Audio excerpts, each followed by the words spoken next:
जय हिंद साथियों, मैं सोनू मौर्य। अभी कुछ दिनों पहले सोशल मीडिया में प्रशांत किशोर जनसुराज से संबंधित किसी पोस्ट पे हमने एक कमेंट किया था कि जिस दिन प्रशांत किशोर से हमारी मुलाकात हो जाएगी, हमारी सामना हो जाएगी, उस दिन उनके ही मुद्दे पे मैं इतना सवाल दागूंगा कि वो पानी पानी होकर मैदान छोड़ कर निकल लेंगे। इस कमेंट के ऊपर बहुत सारे हमारे ही मित्र बंधु जिनकी प्रतिक्रियाएं आ रहे थे।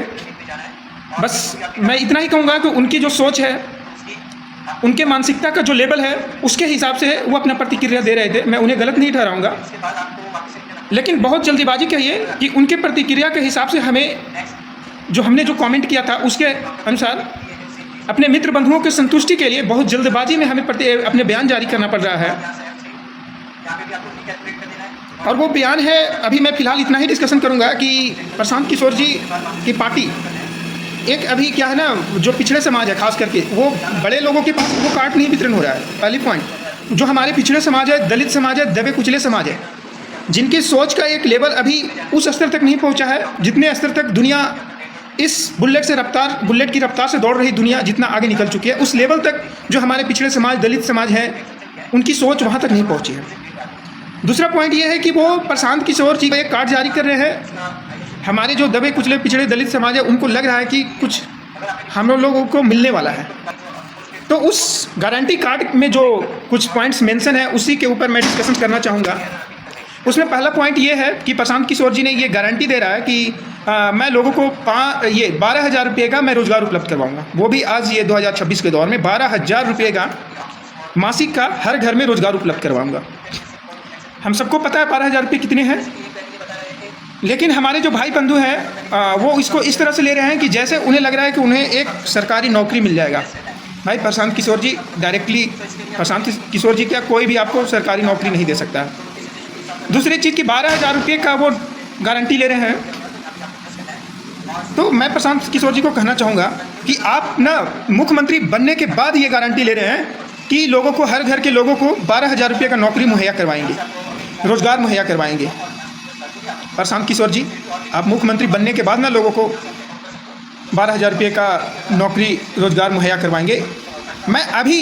मैं लोगों से अभी कहता हूँ कि आप आइए हमारे पास, 12,000 रुपये का नौकरी मैं अभी मुहैया करवाऊँगा। मैं पहले से ही कहते आया है कि जनसुराज का इतिहास क्या रहा है, प्रशांत किशोर जी कितने पढ़े लिखे व्यक्ति हैं और वो कितने बार 12वीं फेल हो चुके हैं, वो शायद आधा दुनिया ही जानता है। और आधी दुनिया जो हमारी दलित समाज, पिछले समाज, दबे कुचले समाज है, वो नहीं पता, उन्हें नहीं एहसास है, उन्हें नहीं पता है। ठीक है, आप बहुत पढ़े लिखे इंसान हैं, मैं मानता हूँ, चलिए, लेकिन आप 12वीं फेल हुए हैं, किस वजह से फेल हुए हैं वो भी सबको मालूम है। आप मुख्यमंत्री बनने के बाद 12,000 रुपये की नौकरी देने की बात कर रहे लोगों को। मैं अभी कुछ भी नहीं हूँ, फिर भी मैं गारंटी लेता हूँ कि आप आइए हमारे पास, 12,000 रुपये का नौकरी मैं आपको मुहैया करवाऊँगा। 12,000 रुपये का नौकरी प्रशांत किशोर जी कैसे मुहैया करवाने की बात कर रहे हैं, आप सोचें। प्रशांत किशोर जी के बारे में मैं कहना चाहूँगा कि वो पहले से ही बिजनेस पार्टी है, वो बिजनेस राजनीति करते हैं, बिजनेस के पर्पज़ से राजनीति करते हैं। और वो पहले भी कई लोगों को अपना बिजनेस चमकाने के लिए लोगों को सत्ता तक बैठाए, कुर्सी पर बैठाए हैं, तो वो पैसों के लिए काम करते हैं। तो देखिए, आज क्या है ना कि दुनिया में बहुत सारा कंसल्टेंसी है, किसी को भी मजदूरी करना है, आप थोड़े पढ़े लिखे हैं, उस लेवल से आपको जॉब करना है, तो ऐसा नहीं है, आप कहिए तो सही, आपको नौकरी मिल जाएगा। प्रशांत किशोर जी वही ना रोज़गार देंगे जहाँ पे अवेलेबिलिटी रहेगा, वैकेंट रहेगा। आज दुनिया भर के हज़ारों लाखों कंसल्टेंसी बैठे हुए हैं, उन्हें लोग नहीं मिल रहे हैं ना, उन्हें लोग नहीं मिल रहा है। एक अनपढ़ से लेकर के काफ़ी पढ़े लिखे टेक्निकल लोगों की भी ज़रूरत है, वो भी नहीं मिल रहे हैं। तो रोज़गार की कमी नहीं है। और प्रशांत किशोर जी का कहने का मतलब यही था, जैसे एक कंसल्टेंसी रोज़गार देती है, उनके माध्यम से आप लोग पहुँचेंगे जहाँ पे वैकेंट रहेगा। तो प्रशांत किशोर जी मुख्यमंत्री बनने के बाद भी कंसल्टेंसी ही चलाने वाले हैं।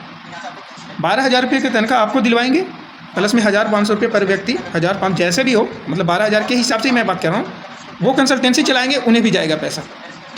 तो आप मुख्यमंत्री बनने के बाद क्यों बात कर रहे हैं? वो रोज़गार मैं आज देने के लिए तैयार हूँ, आप आइए मेरे पास। मैं आपको 5 मिनट के अंदर, मैं अपने पूरे इंडिया में या बिहार में या आपके ज़रूरत के हिसाब से आप किस किस शहर में आप प्रीफर करते हैं जॉब करने के लिए, काम करने के लिए, उस लोकेशन पे मैं 5 से 10 मिनट के अंदर सर्च करके आपको जॉब मुहैया करवा दूँगा। तो आप समझ सकते हैं कि 12,000 रुपये का उन्होंने वादा किया है, तो कोई बड़का तीर धनुष नहीं मार दिया है। आज मनरेगा में भी 10 से 12 हज़ार रुपये का नौकरी मिल रहा है मजदूरी करने के लिए, लेकिन वो वहाँ भी नहीं जा रहे हैं काम करने के लिए। फेक मजदूरों के खाते में मनरेगा से पैसा भेजा जाता है, ठीक है। तो ऐसा नहीं है 10 से 12 हज़ार रुपये वो एक प्रलोभन है और लोग ऐसे ले रहे हैं, वो लगता है मुफ्त में मिल रहा है, बिना काम किए हुए आपको मिल जाएगा। वैसा कुछ नहीं है, आपको घर में बैठे बैठे मिल जाएगा, आपके दीवार के अंदर ही कोई काम मिलेगा, वैसा भी कुछ नहीं है। उनका वादा है, वो बाद में यही कहेंगे कि मैं आपको 12 हज़ार रुपये का नौकरी का वादा किया था, मैं दे रहा हूँ, अब आप काम करने को तैयार नहीं है तो मैं क्या करूँ। तो पहला पॉइंट मैं भाई बंधुओं को क्लियर कर दिया। हाँ, आप ये कह सकते थे, मैं आपको प्रशांत किशोर जी सजेशन देना चाहूँगा कि आप लोगों को, पिछड़े दलित वर्ग के लोगों को, दबे कुचले समाज के लोगों को आप हमेशा मजदूरी क्यों बनाना चाहते हैं? आप ये क्यों नहीं वादा करते? मैं तो कहूँगा कि मैं जिस दिन अगर जो मुख्यमंत्री बनने का दावा करूँगा, लोगों से अपील करूँगा कि हमें मुख्यमंत्री बनाइए, जिस दिन मैं मुख्यमंत्री बन गया, बिहार के एक एक राशन कार्ड्सधारी घर से मैं गारंटी लूँगा कि एक एक राशन कार्डधारी के घर से कम एक सदस्य को डॉक्टर्स, इंजीनियर्स, चार्टर्ड अकाउंटेंट या और भी किसी भी मैनेजमेंट, मार्केटिंग या किसी भी फील्ड में, टेक्निकल फील्ड में ऐसा प्रावधान करूंगा, ऐसा योजना बनाऊंगा कि फ्री ऑफ कॉस्ट कम से कम एक सदस्य को ऐसा बना दूँ, उस काबिल बना दूंगा कि वो अपने परिवार को हमेशा के लिए संभाल लेगा। अब प्रशांत किशोर जी, आप हमेशा चाहते हैं कि हमारे दबे कुचले लोग मजदूर बनकर ही रहे, तो आप वादा कीजिए, अगर जो आपको लगता है कि आप बिहार में बहुत बड़ा कुछ परिवर्तन करना चाहते हैं ना, तो आप वादा कीजिए कि मैं हर एक राशन कार्डधारी के घर से कम एक सदस्य को इस काबिल बनवा दूंगा कि वो मजदूरी करने का किसी लोक प्रलोभन का मोहताज नहीं रहेगा। दूसरी पॉइंट था कि बुजुर्गों को इन्होंने बोला जो 60 साल के ऊपर के लोग होंगे उन्हें 2,000 रुपये मासिक पेंशन दूंगा।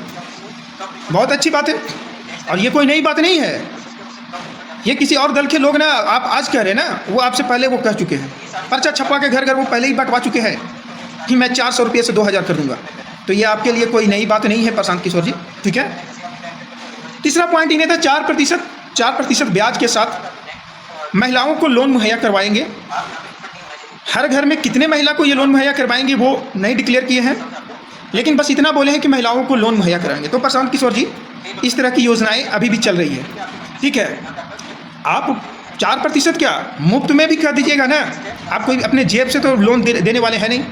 जो भी है सरकार एक प्रोविज़न बनाएगी, एक प्रावधान करेगी, योजना बनाएगी, उसके हिसाब से ही लोन मुहैया करवाएंगे।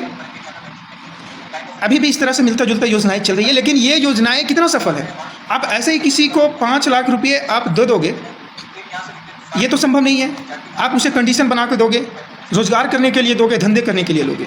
लेकिन अभी गनीमत है कि हमारे समाज में, हमारे दलित पिछड़े वर्ग समाज में हर घर में क्या 70% घर में लोग उस काबिल नहीं हैं कि उन्हें अगर जो आप रोज़गार, ये कोई धंधा करने, कोई काम करने, रोज़गार करने के लिए, व्यवसाय करने के लिए आप पैसा दे देंगे तो वो व्यवसाय कर सके। अभी भी चल रहे हैं। उसका निष्कर्ष निकल कर क्या आ रहा है? आप 5 लाख रुपये का लोन देंगे, सरकार की योजना बनाएंगे, सरकार की योजना के तहत लोन देंगे, और उसमें क्या होगा, आप उसके ऊपर चाहे उसके अंदर स्किल्स हो या ना हो, आप जिन महिलाओं को लोन देंगे उनके अंदर कोई व्यवसाय स्थापित करने का स्किल्स हो या ना हो, क्योंकि आपने ये कभी नहीं बोला है कि मैं उस काबिल आपको बना दूंगा तब जा कर के आपको लोन दूंगा। तो आप बोले हैं कि बस दूंगा मैं 4% ब्याज पे, सरकार की योजना के तहत देंगे आप। तो उसमें क्या अभी चल रहा है, अभी भी मिलते जुलते कुछ योजनाएं चलती है, उसमें क्या है कि आप सरकार की योजना है तो उससे हिसाब भी मांगेंगे कि आपने व्यवसाय शुरू किया या नहीं, पैसे को कहाँ कहाँ खर्च किया आप उससे बिल मांगेंगे, GST बिल मांगेंगे, टैक्स इनवॉइस मांगेंगे। आपने उसके अंदर स्किल्स तो बनाया नहीं है कि वो व्यवसाय कर सकते हैं, तो 90% केसेज यही होंगे कि वो व्यवसाय नहीं करेंगे। आप उन्हें पैसा देंगे, वो मजबूरी बस अपने बीमारी में या किसी के पढ़ाई में, किसी के दवाई में या और शादी में, किसी भी बहाने से या घर बनाने में, किसी भी माध्यम से वो खर्च कर देंगे। इसका निष्कर्ष क्या निकल के आ रहा है? पैसा आपने 5 लाख रुपया लोन के नाम पे मुहैया करवाया सरकार की योजना के तहत, अब उससे GST बिल, टैक्स इनवॉइस आप मांगेंगे। वो बोलेंगे भाई मैंने तो, वो तो सोचेंगे कि व्यवसाय आप किया नहीं हमने, तो वो अब क्या करेंगे कि उनके ऊपर दबाव है, वो टैक्स इनवॉइस बिल कलेक्ट करने के लिए बाजार दौड़ेंगे, बिना सामान खरीदे हुए, जो चलते आ रहा है बिना सामान खरीदे हुए वो टैक्स इनवॉइस कलेक्ट करेंगे, ठीक है। वहाँ पे उनको 18% तक 5%, 10, 12%, 18% तक, एवरेज 18% ही मानिए, मशीनरी वगैरह में वही लगते हैं, तो 18% तक GST वो फ्री में दे के आएंगे दुकानदार को। तो 5 लाख का 18% तो ऐसे ही उनका चला गया हवा में, क्योंकि वो बिल लिए तो 18 GST तो दे के आएंगे ना, तो वो चलते आ रहा है अभी, तो 18% उनका पैसा वैसे ही चला गया। अब आपने सरकार की योजना बनाया है तो आपके ऑफिसर्स वेरिफिकेशन में भी आएंगे। अब जब आपके ऑफिसर आएंगे उस समय भी वही है, कुछ तो ज़मीन पे रहेगा नहीं। अब आपके जो ऑफिसर्स होंगे वो डील करेंगे कि अब 30% आपको 20% यहाँ पे देना है पैसा, तब आपका फाइल हम ओके कर देंगे, वेरिफिकेशन कंप्लीट कर देंगे। तो भाई आपके तो 35-40% पैसा 35% पे 40% 35 से 40% पैसा तो ऐसे ही लोगों को चला गया, बर्बादी हो गया ना। इसका कोई परमानेंट सोल्यूशन तो निकला नहीं प्रशांत किशोर जी। अब आपकी मानसिकता किस लेवल का है हम समझ सकते हैं। जो देखिए, आप पॉलिटिकल साइंस में जरूर महारत हासिल किए होंगे, उल्टे सीधे कर करके जो काम ना कर रहा हो उसको भी कुर्सी पे बैठा दिए होंगे, ये अलग बात है। लेकिन मैं इतना गारंटी लेता हूँ, आप हमसे मुलाकात कीजिए, आप पॉलिटिकल साइंस में महारत हासिल किए होंगे ना, हम प्रैक्टिकल साइंस में महारत हासिल किए हुए हैं, चाहे वो किसी भी फील्ड में हो। आकर के आजमा लीजिएगा, हर एक मुद्दे पे आपको डंके के चोट पे आपको जवाब मिलेगा। तो आप लोगों को प्रलोभन दे रहे हैं ना कि 5 लाख रुपया आपको दिया, उसका हिसाब बता दिया ना, अब बच गया उसके पास, मान लिया कि 1.5-2 लाख रुपया खर्च हो गया, अब 4% 5 लाख पे उसको ब्याज देना है, तो बचा उसके पास 2.5 से 3 लाख रुपये, मतलब 3.5 लाख रुपया, 1.5 लाख तो उसको चला गया जीएसटी और घूस देने में आपके ऑफिसर्स को, क्योंकि फाइल भी कंप्लीट करवाने हैं ना कि project is okay, project is completed, तो उसको भी जवाब देना है, तो वो फाइल कंप्लीट करवाएगा कोई भी व्यक्ति। अब बच गया उसके पास 3.5 लाख रुपया, 4% ब्याज पे आप दे रहे हैं, उतने पैसे उसके पानी में चले गए। अब उसको समझ लीजिए 3.5 लाख ही अपने में यूज किया, तो 8-9% पे तो बैंक दे रहे हैं लोन, तो आपने कौन सा महारत हासिल कर दिया, वो भी बिना कोई दबाव का। ठीक है, 8-9% पे तो बैंक से लोन दे रहे हैं, तो वो अपने यूज में करेंगे 3.5 लाख रुपया, उसको चुकाना है पूरे 5 लाख रुपया, यूज करेंगे 3.5 लाख रुपया, उस पर ब्याज देना है 5 लाख पर। तो पता चल गया ना कि आपकी ये योजना कितने परमानेंट सोल्यूशन निकालने वाले हैं। तीसरा पॉइंट था इनका, 15 वर्ष के 2 बच्चों का 1,000 रुपया पैसा देंगे, पैसा 1,000 रुपया नकदी, 2 बच्चों को 500 रुपया। अरे प्रशांत किशोर जी, मतलब दलित समाज, पिछड़े समाज, दबे कुचले समाज तो ठीक है, जमीनी स्तर का लोग हैं, लेकिन आप इनको एकदम में भिखारी समझ रखे हैं, एकदम दबे कुचले ही समझ सके हैं, एकदम लोलुए समझ रखे हैं आप। ये योजना आप बोले 500 रुपया देंगे, अभी भी छात्रवृत्ति मिल रहा है लोगों को, तो आप गुमराह करने के लिए जो ये बता रहे हैं, बताइए 500 रुपया आप दीजिएगा, आप ये वादा कीजिए ना कि हम सारे प्राइवेट स्कूल को बंद करवा देंगे और सिर्फ सरकारी स्कूल चलेंगे। मैं वादा करता हूं कि जिस दिन मैं अगर जब प्रधानमंत्री मुख्यमंत्री का दावेदारी ठोक दिया, उस दिन बिहार में सारे प्राइवेट स्कूल को बंद करवा दूंगा, जब तक कि हमारे दलित पिछड़े समाज के लोग की सोच ना बदल जाए, उनके बच्चों का शिक्षा का लेवल उस स्तर तक ना हो जाए जो स्तर आज स्वर्ण समाज के लोग, बड़े लोगों के बच्चों के होता है, तब तक मैं सारे प्राइवेट स्कूल को बंद करवा दूंगा, या तो उन्हें हायर कर लूंगा कि आज से ये जो प्राइवेट स्कूल है ये सरकारी स्कूल है, ये सरकार के अंडर में चलेंगे, यहाँ पे सारे गरीब के बच्चे भी फ्री में पढ़ेंगे। ये रही मेरी वादा, समझे प्रशांत किशोर जी। और आइए, खेती के लिए नकदी मजदूरी, नकदी खेती नकदी के लिए नकदी मजदूरी व्यवस्था करेंगे, 2500 रुपया देंगे। इन्होंने नहीं बताया है, 2500 रुपया देंगे। ठीक है, 2500 रुपया आप कैसे देंगे भैया, कैसे देंगे आप? 1 कट्ठा पर देंगे, 1 बीघा पर देंगे, 1 एकड़ पर देंगे, कितने खेती करेंगे तो 2500 रुपया आप देंगे, या 2500 रुपया फिक्स कर दिए कि हम सबको देंगे? एकदम में किसान लेवल के लोगों को भी एकदम गिरे हुए समझ लिए हैं प्रशांत किशोर जी। मानो कि ऐसा ही आना है और मतलब दरवाजे पे जो कुत्ते लोग बैठे रहते हैं, 2 टुकड़ा फेंक देना है, पीछे डोरिया लेना है, यही समझ रखे हैं। ये बहुत बड़ी भूल है आपकी, बहुत बड़ी भूल है। 2500 रुपया आप देंगे किसानों को, किस लिए? वोट लेने के लिए सिर्फ? क्या हो जाएगा 2500 रुपये से? अरे प्रशांत किशोर जी, मुफ्तखोरी का लालच देने आए हैं।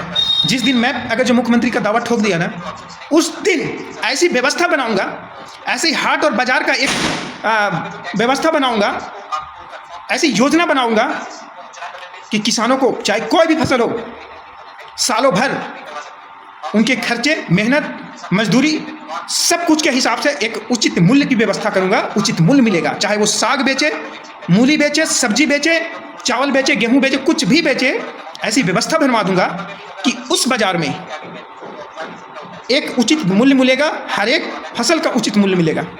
ये रही मेरी वादा, समझे प्रसाद किशोर जी। यही था आपका 4-5 प्रलोभन गारंटी कार्ड का। और आगे आपकी कोई भी मुद्दा होगा ना, उसके पास ना हमारे पास बारूद की तरह जवाब है। कभी मुलाकात कीजिए, कभी सामना हो जाए आप मुझसे आपका।